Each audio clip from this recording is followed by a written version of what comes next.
From Thunder Bowl in Council Bluffs, Iowa, near Omaha, ESPN brings you live coverage of the Denny's PBA Tour 2005 Greater Omaha Classic. It's Dave Ryan with Randy Peterson. We are joined by 4 finalists, including Wes Malott. He continues his incredible hot streak by making history today. Now our 4 are ready to roll. Last week he captured his first Denny's PBA Tour title, making his 4th straight TV Finals appearance from Austin, Texas, Big Wes Malott. Wes is riding a tidal wave of fame and fortune these days. He imposed his will on Pete Weber and Walter Ray Williams Jr. in match play. Oh, and by the way, averaged a medieval 248 en route to the big show. He's a 2-time National Collegiate Bowler of the Year, and today makes his PBA TV Finals debut from Levittown, Pennsylvania, Bill O'Neill. Bill may be a rookie on tour, but he has the maturity of a seasoned veteran. Don't let his quiet demeanor fool you. He has a burning desire for success, which makes this newcomer a wolf in sheep's clothing. He has 4 Denny's PBA Tour titles, including the 1994 PBA National Championship. A 24-year tour veteran from Hebron, Illinois, David Traber. David Traber started the second round of this tournament by throwing 23 out of 24 possible strikes. He has his bread and butter ball reaction this week, and he knows he must take full advantage of the situation. Right. Gotta get This University of Nebraska bowler looks to capture his first Denny's PBA Tour title today. From Erie, Pennsylvania, Mike Machuga. Chooks finished second here in 2003 and said he's feeling the mojo, baby. He destroyed best friend and mentor Norm Duke in match play and needs only 2 wins today to capture his holy grail, a tour championship. These are your finalists competing in the 2005 Greater Omaha Classic.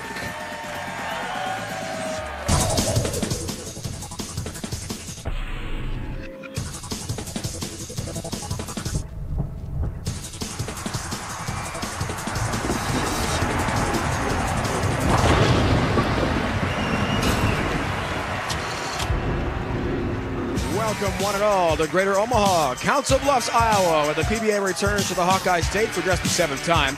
The all-time leader in tour wins, Earl Anthony, won an event in this state back in 1975. Now, 30 years later, the PBA is here with 4 of the world's best ready to compete. Among them, Randy Peterson, the hottest bull on the planet, Wes Malott. Let's check those matchups.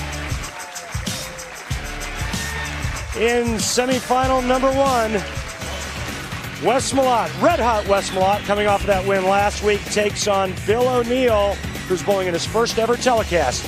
And David Traber taking on Mike Machuga. David Traber, the elder statesman. Mike Machuga looking for his first ever win. Dave, let's go down to you. All right, Randy, thanks so much. This is getting to be a familiar sight. Wes Malott in a 4th straight TV show. Making history. It's never been done before. How do you best describe the feeling of rewriting the history books?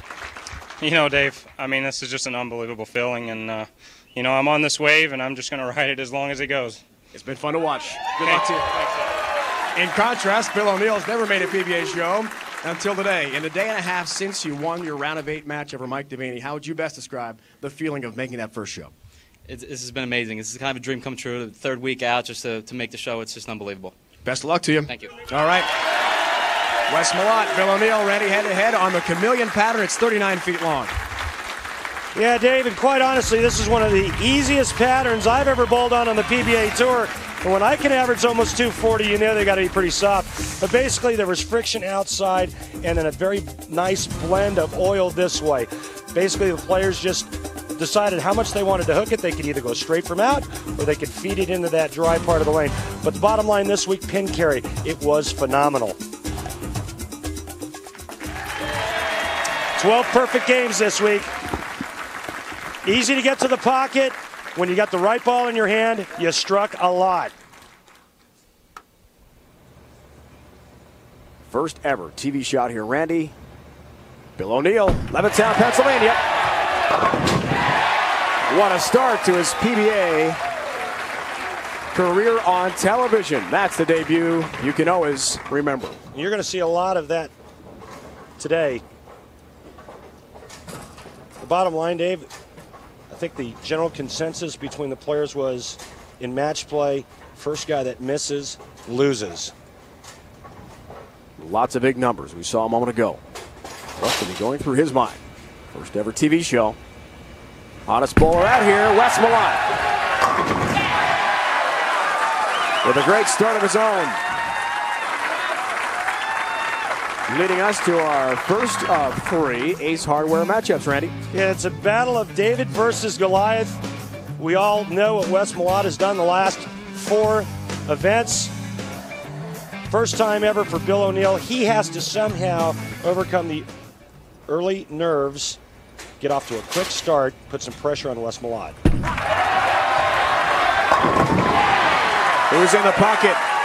Clears the deck for a second straight time. We saw that 298 in the last game of his epic 7-gamer, the round of 8 here on Friday at Thunder Bowl in Council Bluffs against Pete Weber. That was a match to remember. It really was. I mean, you know, Pete, in my opinion, did everything humanly possible to beat Wes Malott. You know, Pete would strike out to shoot 268. He would force Wes Malott to throw 3 in the 10th to shoot 269. Wes Malott gets up in the 10th and goes bang, bang, bang, wins by 1.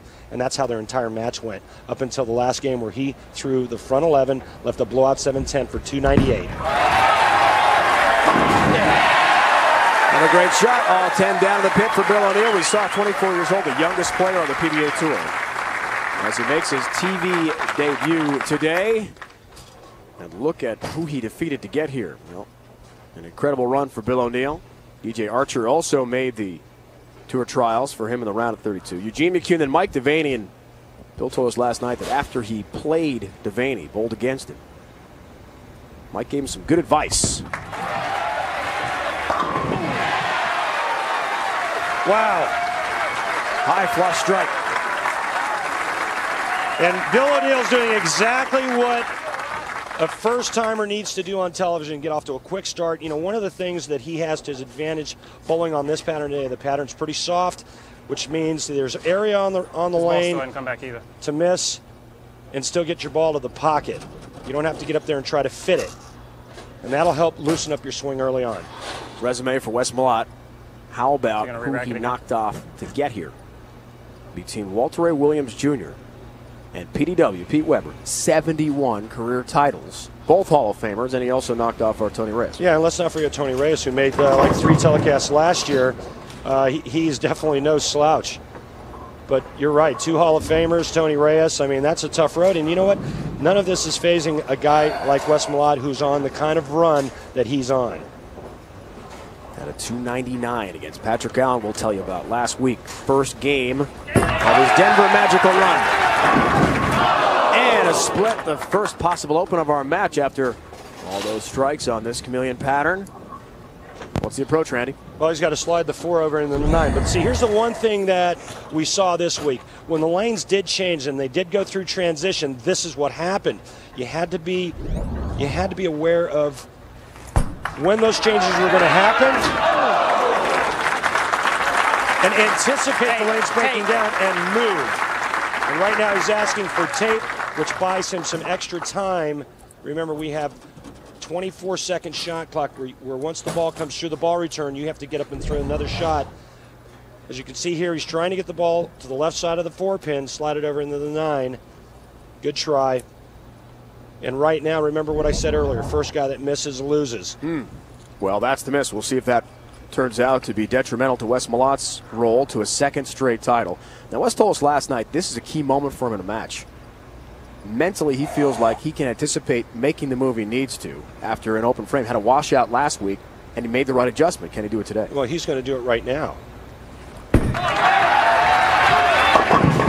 that's way high, and another disastrous split. Well, at least I thought he was going to make the move now. But I guarantee you one guy who's going to make a move, and that's Billy O'Neill. He just watched 2 balls in a row go high. That ball never got to the right. And, of course, with all that power from Wes Malott, there's no way it's going to hold line.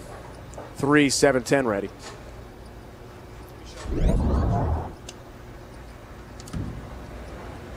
Could this be a second straight open?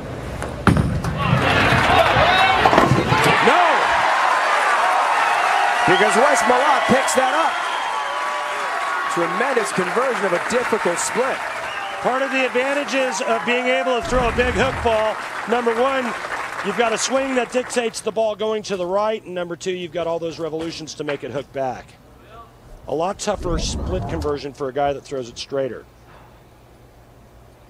Bill O'Neill faced some unbelievable pressure. As he strikes again over the summer at Tour Trials, he was the 10th and final spot. In fact, it went down to the last shot. Total pinfall, Randy, you know it very well because you went through it yourself, finished 13th in suburban Chicago yourself. He is the youngest player on tour, as we talked about. A big win, down 0-2 to Gene McCune in the round of 16, and then the win over Mike Devaney. And earlier we were talking about advice he got from Devaney and Jim Tomac Jr. They said to him in the paddock after his round of 8 match. And a strike. They told him it's just bowling on TV. Don't worry about the lights. Don't worry about the interviews. Don't worry about ESPN. It's just the game. Yeah, and again, when we talked to him last night, you know, he basically answered his own question. The bottom line is don't think, just bowl.